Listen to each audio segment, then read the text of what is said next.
Journalists Roundtable is a half-hour discussion with Pennsylvania journalists about the week's top political news and current events.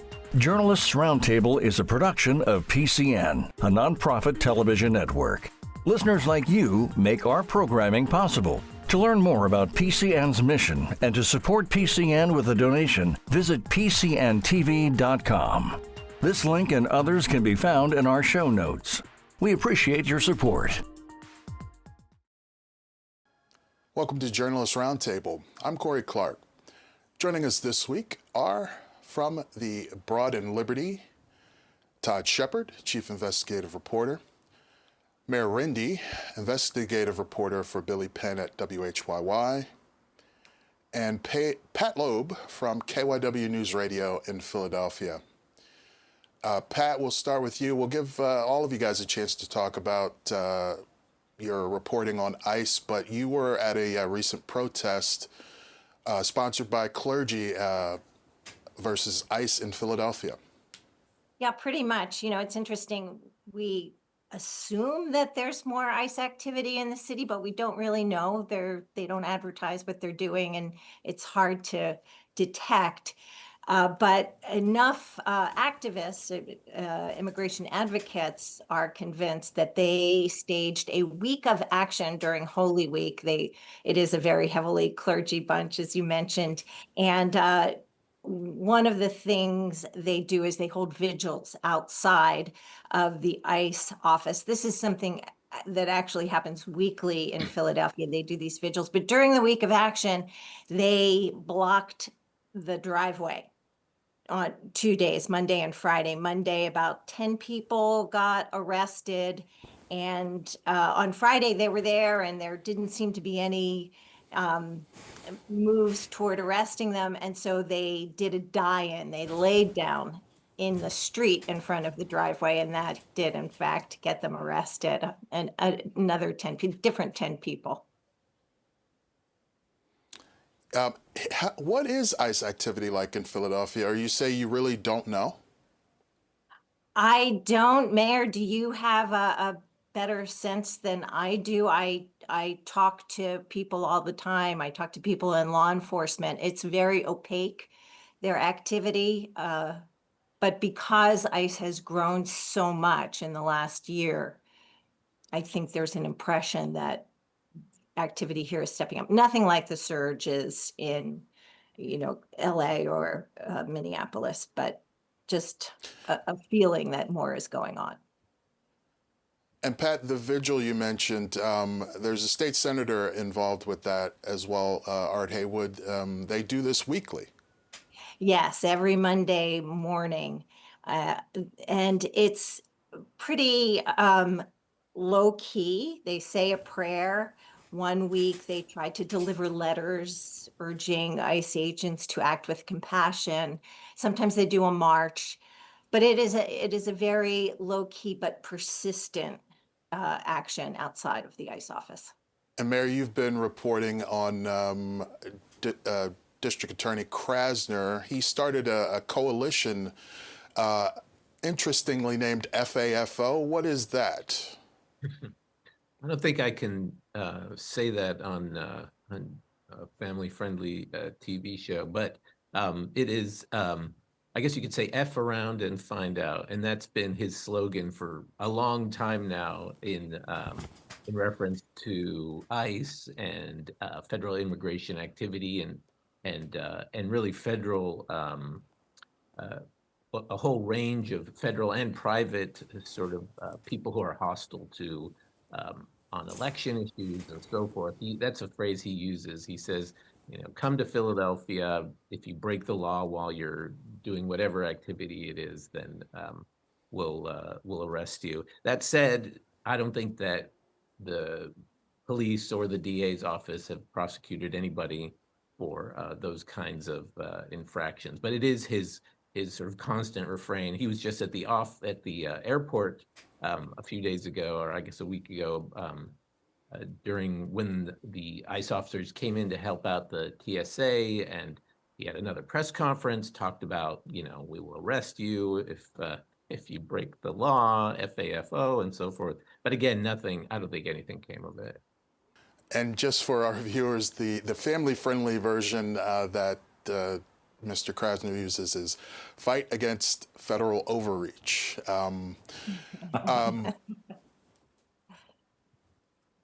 So let's talk about a different angle. Todd, you went in depth with the newly elected sheriff of Bucks County, and ICE was a big part of his campaign, but also he changed his working relationship, or their organization's working relationship with ICE. But can you start by telling us a little bit about Danny Seisler, because the name might sound familiar to some of our viewers? Sure. He is the son of Larry Seisler, who has, a long, illustrious career in Philadelphia media work.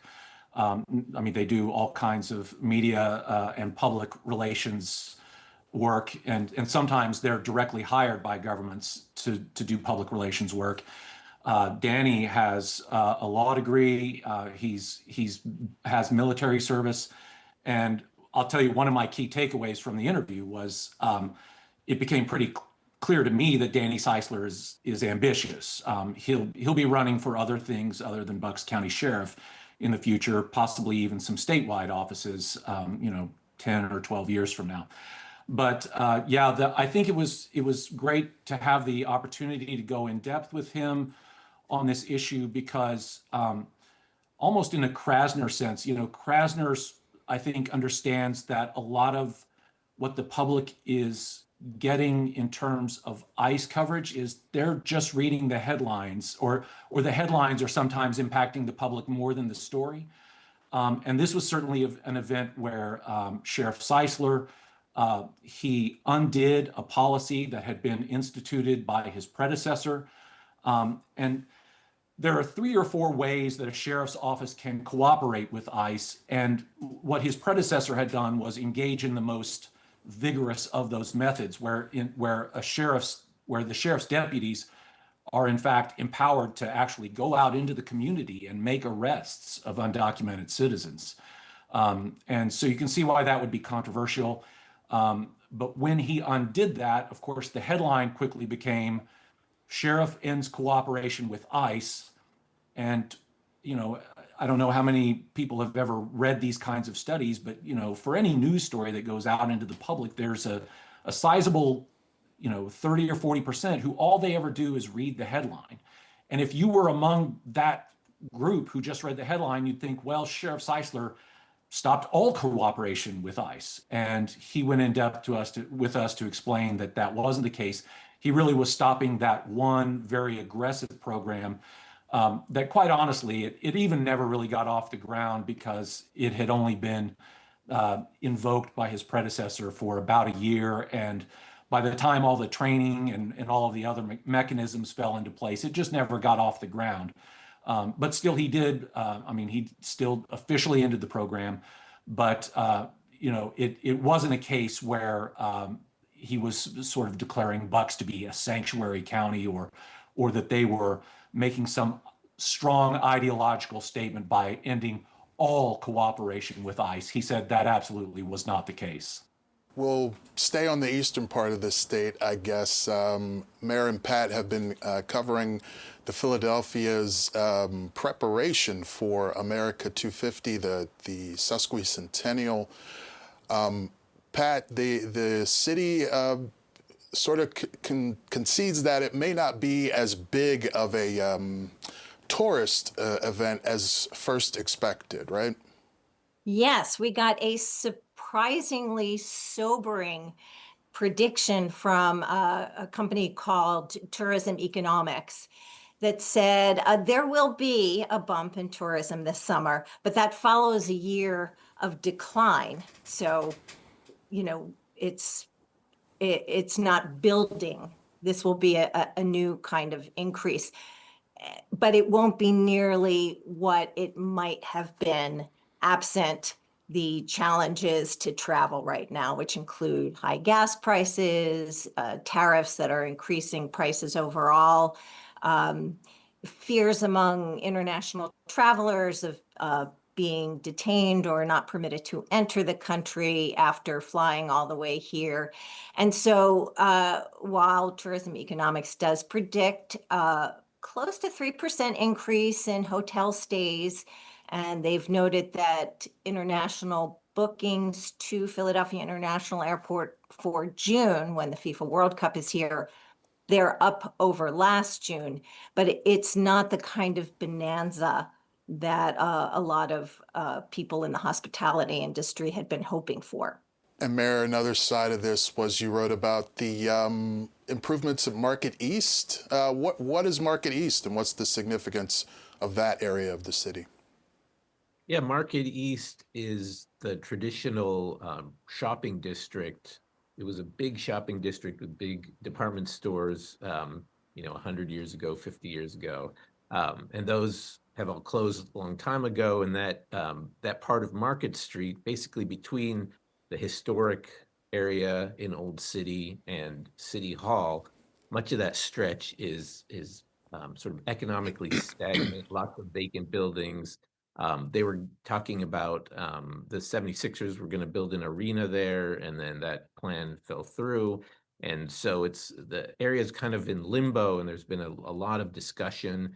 There's a task force organized by the mayor, led by all the leading business people and community leaders in the area to try to figure out what to do with that. So for the summer, at least, and into the fall, I guess, they're going to be reactivating some of the vacant spaces that are owned by the 76ers and other companies that bought them.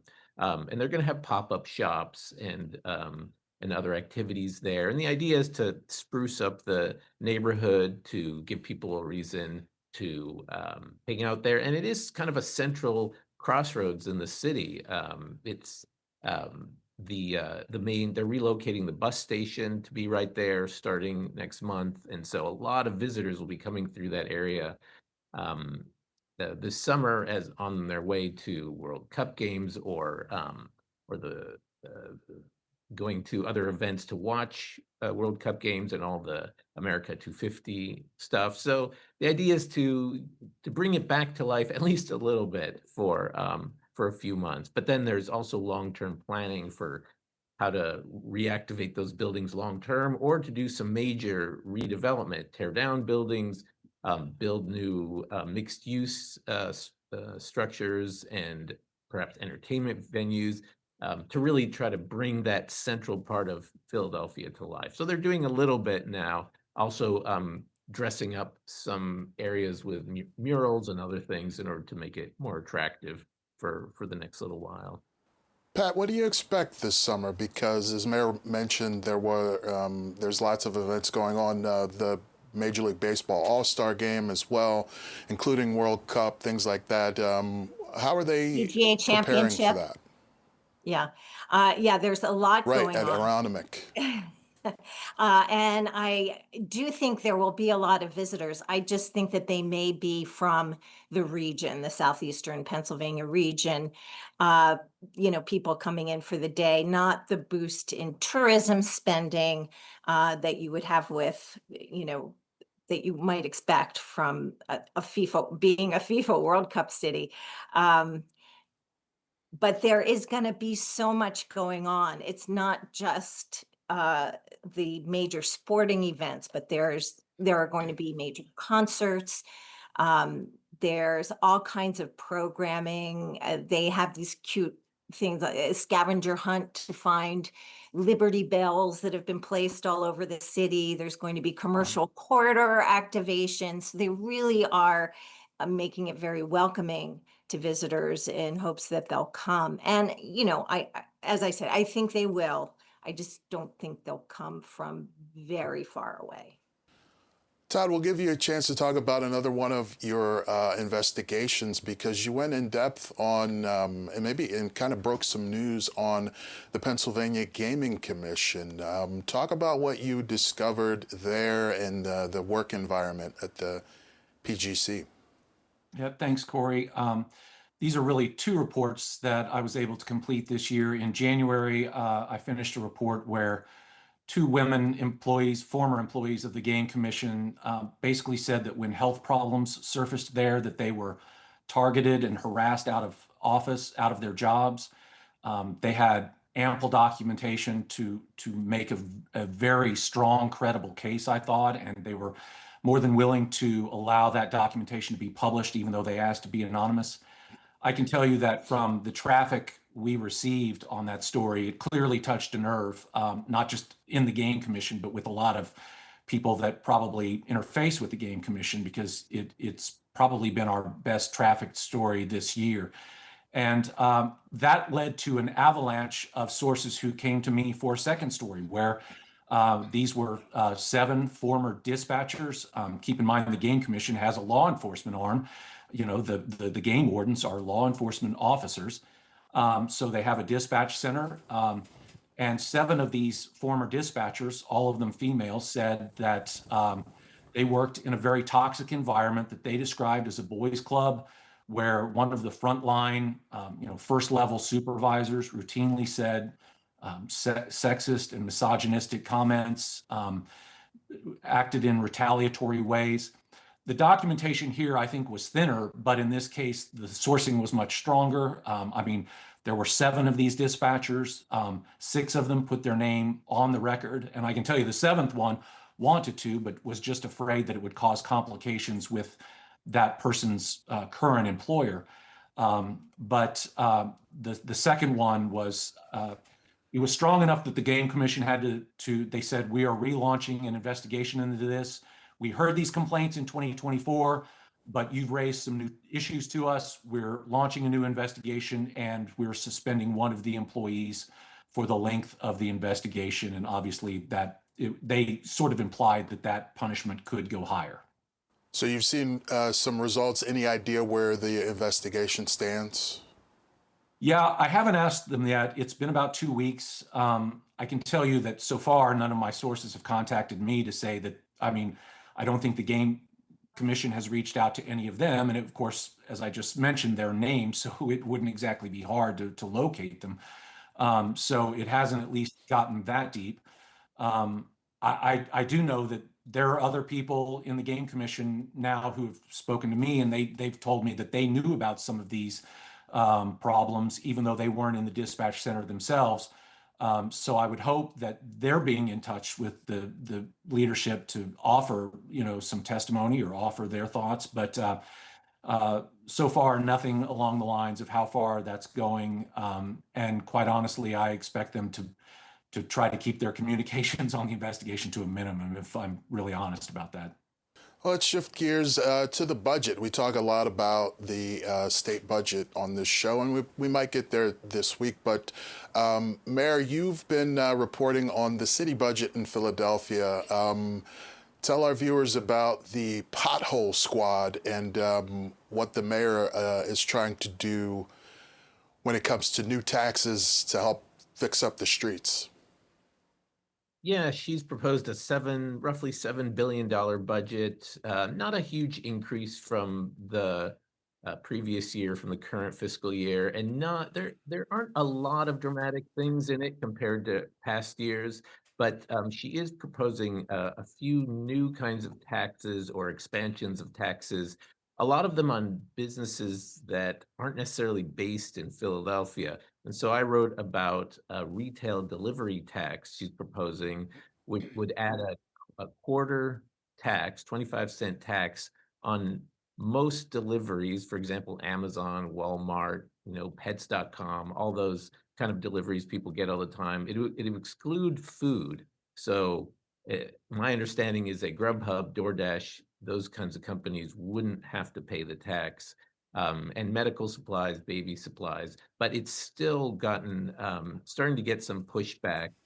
There's a national coalition of e-commerce companies led by Amazon and Google and others that have lobbied against these taxes all over the country. There are only 2 places, Minnesota and Colorado, where these taxes exist, as far as I know. And in a lot of other places, they've been shut down, or they're still being debated. So that's that we'll have to see what happens with that, how successful that lobbying is. That whole issue has been overshadowed to a certain extent by some of the other taxes the mayor has proposed. The biggest one being what's now a proposed $1 per ride tax on Uber and Lyft rides to pay for school district, to help the school district, which is having financial problems. So that's been very controversial. The retail delivery tax would go toward, as you mentioned, paying for street repairs and specifically pothole squads. And potholes are always a big issue, especially this time of year. The winter's over and roads have cracked from the expanding, the freezing and expanding water in the road. And so there are a lot of potholes. They've been going on social media. There are videos circulating of, trucks getting stuck in potholes and so forth. So the mayor's like, potholes, we all hate them. Vote for my tax or approve my tax so that we can use this money to create 6 pothole squads around the city that would proactively go out and patch potholes right away rather than waiting for people to call them in. Pat, this isn't the first time that we've heard about specific taxes to fix specific problems. How has this type of thing been received in the past, and where do you think the future lies for these type of things that Mayor Parker's trying to instill here? Well, I think it's kind of genius to attach a tax to a specific program, because then if you're against the tax, you're against the program. What, you don't want a dollar tax on your Uber ride? What, you don't care about our school children? There's also, she's proposed a 2% increase in the hotel tax, which would go to homeless services. So you'll stay in a hotel, but you don't care about the homeless people sleeping on the street.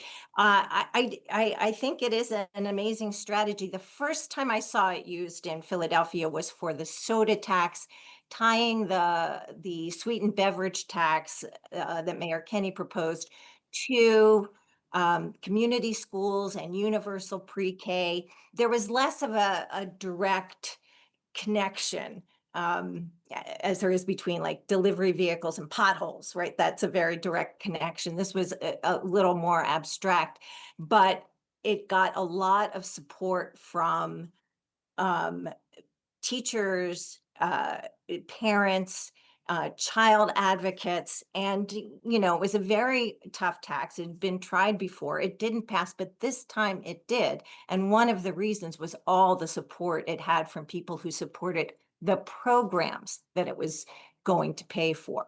He could have started those programs without that specific tax. He could have diverted money from somewhere else, but tying it to that tax was what got it over the finish line. Todd, we'll come back to you. You've done some reporting on Governor Shapiro. Talk about why you were looking into the privacy and what it comes to what he was doing on his state-owned computers.